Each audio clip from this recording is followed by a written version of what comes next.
Adilson Rodrigues, mais conhecido como Maguila, nasceu em 12 de junho de 1958 na cidade de Aracaju, Sergipe, uma região do Nordeste marcada por desigualdades sociais e dificuldades econômicas.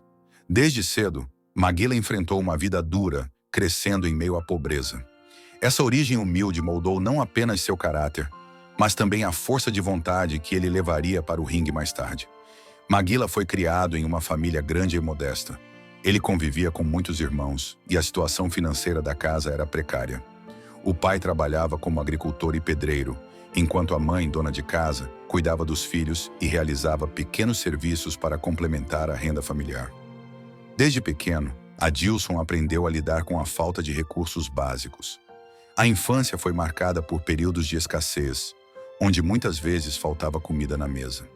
Por ser o mais velho entre os irmãos, Maguila sentiu desde cedo a necessidade de assumir responsabilidades para ajudar nas despesas da casa. Ele logo começou a trabalhar em diferentes funções, como feirante e ajudante de pedreiro. Essas experiências forjaram nele um senso de disciplina e resiliência, que viriam a ser fundamentais na sua trajetória como boxeador. Parte da infância de Maguila foi passada na zona rural de Sergipe, onde a vida era ainda mais difícil. Acordava cedo para ajudar nas tarefas domésticas e no trabalho na roça, cuidando de plantações e animais. Em algumas entrevistas, Maguila relembrou com orgulho como carregava baldes d'água na cabeça e ajudava na colheita. Essa rotina árdua não apenas fortaleceu seu corpo, mas também moldou sua resistência mental, algo que mais tarde seria decisivo para suportar os desafios no boxe. Apesar de toda a dureza do cotidiano, a infância de Maguila foi também marcada por momentos de brincadeiras simples e o contato com a natureza. Ele jogava bola nas ruas de terra com amigos e, como muitas crianças da época, improvisava brinquedos. A falta de recursos financeiros nunca foi um obstáculo para sua criatividade e alegria. No entanto, o sonho de uma vida melhor já crescia em seu coração, e ele sabia que, para isso, precisaria sair de sua cidade natal e buscar oportunidades em lugares maiores. Com o tempo, ficou claro que Aracaju não oferecia muitas oportunidades para um jovem pobre e sem perspectivas. Ainda adolescente, Maguila tomou uma decisão difícil: mudar-se para São Paulo, uma metrópole que atraía muitos nordestinos em busca de uma vida melhor. Assim como milhares de imigrantes, ele enfrentou o desafio de se adaptar à grande cidade. Ao chegar em São Paulo, Maguila trabalhou em empregos pesados como ajudante de construção e carregador de mercadorias. As jornadas de trabalho eram longas e o salário baixo. No entanto, ele manteve a esperança e a disposição de vencer, mesmo em meio às dificuldades. Nesse período, ele começou a se envolver em atividades físicas, inicialmente sem a intenção de se tornar boxeador, mas apenas como uma forma de manter a saúde e aliviar o estresse. A paixão pelo esporte surgiu quase por acaso. Em São Paulo, Maguila participava de partidas de futebol amador nos momentos de folga e gostava de atividades físicas, o que atraiu a atenção de alguns conhecidos. Ele possuía uma força física incomum, além de grande resistência, características que logo chamaram a atenção de pessoas ligadas ao boxe. Maguila foi apresentado ao boxe de forma despretensiosa, mas encontrou na modalidade algo que mudaria sua vida para sempre. A introdução ao boxe aconteceu por meio de um treinador local, que viu em Maguila um grande potencial. Ele começou a frequentar academias e, aos poucos, foi sendo inserido no universo da luta. Com seu físico avantajado e disposição para aprender, não demorou para que se destacasse. Essa fase inicial não foi fácil, pois ele precisava conciliar os treinos com os trabalhos pesados que fazia para sobreviver. A infância e juventude de Maguila foram marcadas por uma luta constante pela sobrevivência, mas também por uma grande força de vontade para transformar sua realidade. O boxe não foi apenas uma oportunidade esportiva para ele. Foi uma ferramenta de superação. Cada soco dado e cada treino realizado representavam uma chance de deixar para trás as dificuldades da infância e proporcionar uma vida melhor para ele e sua família. Apesar das dificuldades que enfrentou, Maguila sempre manteve humildade e gratidão. Ele nunca esqueceu suas raízes e, ao longo de sua carreira, fez questão de ressaltar seu orgulho de ser nordestino e filho de uma família trabalhadora. Sua trajetória é um exemplo clássico de superação, onde o esforço e a dedicação foram fundamentais para vencer não apenas no esporte, mas também na vida. Ele começou sua trajetória profissional mais tarde do que muitos boxeadores, mas rapidamente se destacou. Seu estilo era baseado em muita agressividade, resistência e golpes pesados, o que fazia dele um oponente perigoso, mesmo contra lutadores mais técnicos.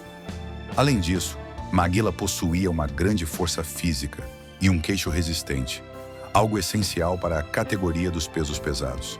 Treinadores e especialistas notaram que ele precisava polir a técnica, mas a força bruta e a disposição para lutar faziam dele um adversário difícil de ser parado.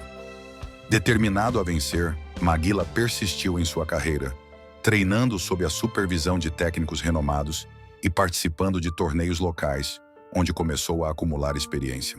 Primeiras lutas e primeiras vitórias. Maguila fez sua estreia profissional no boxe em 1983, aos 25 anos, em uma luta contra Romualdo da Silva, vencendo por nocaute. Desde o começo, ficou evidente que sua capacidade de decidir combates com um único golpe era seu principal trunfo. Essa vitória inicial abriu as portas para outras oportunidades, e ele passou a participar de mais lutas no Brasil e na América do Sul. Nos anos seguintes, Maguila acumulou uma série de vitórias consecutivas. Sua sequência de nocautes atraiu a atenção de fãs e promotores. As lutas costumavam terminar rapidamente, pois ele era implacável, sempre partindo para cima dos adversários. Durante o início da carreira, enfrentou boxeadores que estavam longe de serem grandes nomes mundiais, mas essas vitórias foram essenciais para construir sua confiança e melhorar sua técnica. Uma das lutas importantes do início da carreira foi contra o argentino Carlos de León, em 1984.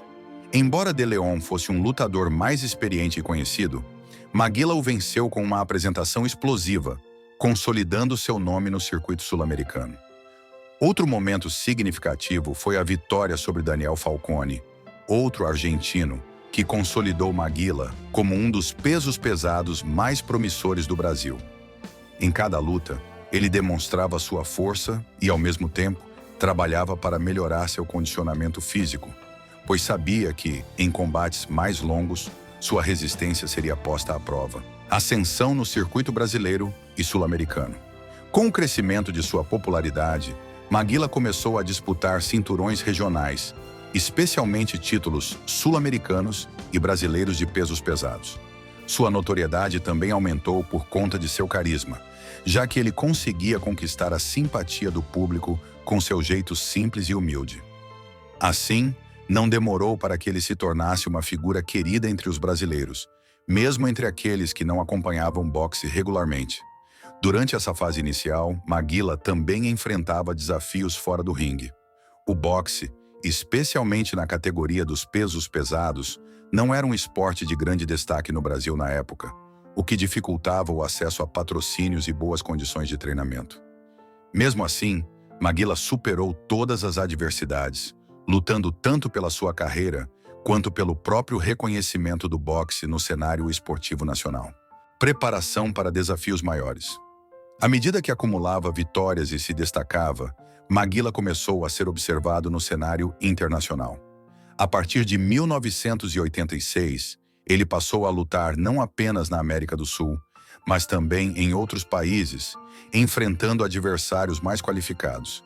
Essas primeiras experiências internacionais foram fundamentais para moldar seu estilo e melhorar sua técnica, já que ele se deparava com boxeadores de diferentes estilos.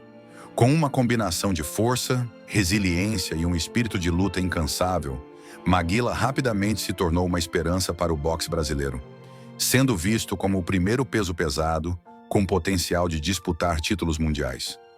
A partir dessas vitórias iniciais, ele começou a mirar em nomes maiores do boxe internacional, almejando o reconhecimento global. A luta entre Adilson Maguila Rodrigues e Evander Holyfield aconteceu em 15 de julho de 1989, nos Estados Unidos. Esse combate foi um marco na carreira de Maguila e uma das lutas mais importantes da história do boxe brasileiro. Na época, Holyfield era um dos melhores boxeadores do mundo e estava em ascensão para se consolidar como um dos maiores campeões dos pesos pesados. Maguila, por sua vez, vinha de uma boa sequência e ocupava a segunda posição no ranking do Conselho Mundial de Boxe, WBC. A vitória nesse confronto significava a possibilidade de lutar pelo título mundial. Durante a luta, Holyfield demonstrou sua superioridade técnica e maior preparo físico, dominando grande parte dos rounds. Maguila mostrou muita resistência, mas acabou sendo superado pelo americano, que o nocauteou no segundo round. Essa derrota marcou um ponto de inflexão na carreira de Maguila, que continuou lutando, mas nunca alcançou o título mundial dos pesos pesados. Holyfield, por outro lado, consolidou sua carreira após essa vitória e se tornou um dos maiores nomes da história do boxe, sendo campeão tanto na categoria cruzador quanto nos pesos pesados. Essa luta é lembrada até hoje pela coragem de Maguila em enfrentar um dos gigantes do esporte, e muitos fãs brasileiros a consideram um dos momentos mais memoráveis do boxe nacional, apesar do resultado desfavorável para Maguila. Além dos ringues, Maguila se tornou uma figura querida pelo público brasileiro. Ele participou de programas de TV e campanhas publicitárias, consolidando sua imagem como um dos esportistas mais carismáticos do Brasil. Declínio da carreira e problemas de saúde. Após se aposentar em 2000, Maguila começou a enfrentar sérios problemas de saúde. Foi diagnosticado com encefalopatia traumática crônica, conhecida como demência pugilística, uma doença degenerativa causada por repetidos golpes na cabeça. Mesmo fora dos ringues, Maguila deixou um legado imensurável para o esporte brasileiro. Ele abriu portas para o boxe no país e inspirou jovens a seguirem seus passos, mostrando que, com força de vontade, é possível vencer qualquer obstáculo. Maguila faleceu dia 24 de outubro de 2024, aos 66 anos. Ele estava internado em uma clínica de repouso em Itu, São Paulo, onde enfrentava complicações de saúde. Maguila sofria de encefalopatia traumática crônica, ETC, conhecida como demência pugilística, resultado de anos de lesões repetitivas na cabeça. Ele havia sido diagnosticado com a condição em 2013 e lutava contra seus efeitos há cerca de 18 anos. Recentemente, sua saúde se agravou com a descoberta de um nódulo no pulmão. Segundo sua esposa, Irane Pinheiro, ele também sentiu fortes dores abdominais e teve líquido removido do pulmão. A situação impediu a realização de uma biópsia para diagnóstico. Hoje nos despedimos de um dos maiores ícones do esporte brasileiro, Maguila. Mais do que um boxeador, ele foi um exemplo de superação e resiliência. Lutou dentro e fora dos ringues, enfrentando não só adversários de peso, mas também uma longa batalha contra a demência pugilística. Maguila fez história, levando o nome do Brasil aos ringues internacionais e inspirando gerações com sua determinação e carisma. Que seu legado continue vivo, não apenas no mundo do boxe, mas nos corações de todos que acreditam que, com força e coragem, é possível vencer qualquer luta. Obrigado, Maguila. Descanse em paz, campeão. Se você gostou desse vídeo e quer continuar acompanhando histórias inspiradoras, ajude o nosso canal deixando seu like e se inscrevendo no canal. Até a próxima.